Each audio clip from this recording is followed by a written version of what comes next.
पिछले दिनों प्रदेश के सबसे बड़े अस्पताल एसएमएस के ट्रॉमा सेंटर में आईसीयू में लापरवाही के चलते लगी आग से दम घुटने के कारण 8 लोगों की मौत हो गई थी। इसके साथ ही पिछले दिनों सरकारी अस्पतालों में सप्लाई हुए कफ सिरप पीने से बच्चों की मौत हो गई थी। इन मामलों को लेकर राजस्थान प्रदेश कांग्रेस कमेटी के चिकित्सा प्रकोष्ठ ने शनिवार को प्रदेश कांग्रेस मुख्यालय में प्रेस वार्ता कर पत्रकारों से बातचीत करते हुए प्रदेश की भाजपा सरकार पर आरोप लगाया। इसके अंतर्गत चिकित्सा प्रकोष्ठ के प्रदेश अध्यक्ष डॉक्टर विकास महिला ने राजस्थान सरकार को स्वास्थ्य सुरक्षा देने में नाकाम बताया। साथ ही स्वास्थ्य विभाग की जवाबदेही तय करने की बात कही।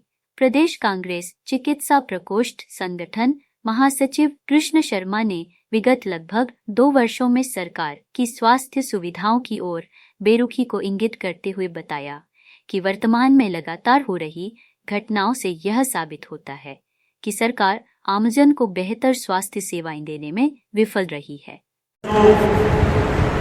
पेशेंट था उसको ढूंढने के लिए वो भगदड़ सी मच गई थी। भाई सब लोग वो अपने जो पेशेंट है उसको करने के लिए तो डॉक्टरों के स्टाफ ने उनको दूसरी आईसीयू में शिफ्ट किया, किसी को सर्टिफिकेट किया। कुछ मरीजन अपने जो पेशेंट है उसको खुद भी लेके गए तो उसमें जो धुआं कुछ लोगों की मौत जो जलने से कम हुई है, बाकी दम घुटने से ज़्यादा हुआ। जैसे 1-2 पेशेंट थे उनमें उनके कुछ जलने की कोई नहीं थी, लेकिन वो चेहरा पूरा काला हो रखा था तो वो कम। तो उसके बाद में सरकार ने इसमें कार्रवाई करी है। तो एक तो डॉक्टर सुशील भाटी सुप्रिटेंडेंट और डॉक्टर अनुराग काकड़ जो नोडल ऑफिसर हैं ट्रॉमा सेंटर के, उनको हटाया गया है। जबकि उन्होंने तो बहुत देर से ये पहले कह दिया था कि भाई जो कंप्लेन थी वो थी तो कि इसमें लगातार अव्यवस्था हो रही है। उसका कारण जो है उसके पास में न्यूरो की कोई ओटी बन रही है या उसका जो भी कंस्ट्रक्शन हो रहा है उसकी वजह से नाइट की है। तो उसमें जो है वो शॉर्ट सर्किट की वजह से हुई है। तो उसमें जो ओटी जो आईसीयू था उसमें कई दिनों से पानी की टपकने की शिकायत थी। जो फॉल सीलिंग थी उसमें जो मटेरियल था वो थोड़ा सब स्टैंडर्ड का था। उसकी वजह से जो इंस्ट्रूमेंट है और ओटी में जो दीवार है उसमें करंट आ रहे हैं। तो जो वहाँ के जो नोडल ऑफिसर हैं डॉक्टर अनुराग काकड़, उन्होंने पत्र भी लिखा था। लास्ट जो उन्होंने लेटर लिखा था वो 3 अक्टूबर को लिखा था कंसर्न अथॉरिटी को कि भाई ऐसी दिक्कत आ रही है तो इसमें कोई भी दुर्घटना हो सकती है तो आप इसमें उचित कदम उठाएं। उससे पहले इन्होंने करीब कई लेटर लिखे हैं और एक है 8 सितंबर उससे पहले। तो इसके बाद इसमें जो मौतें हुई उसके बाद उसमें अफरा तफरी मची। तो उस टाइम आईसीयू में 24 पेशेंट थे। 24 पेशेंट में जो वहाँ पे डॉक्टर और स्टाफ है उन्होंने सबको अच्छे से मैनेज किया, कोशिश करी। तो उसमें जैसे मरीजों को उनके साथ धक्का मुक्की भी हुई है, हाथापाई के भी लोग। मैं डॉक्टर विकास महिला प्रदेश अध्यक्ष चिकित्सा प्रकोष्ठ राजस्थान प्रदेश कांग्रेस कमेटी।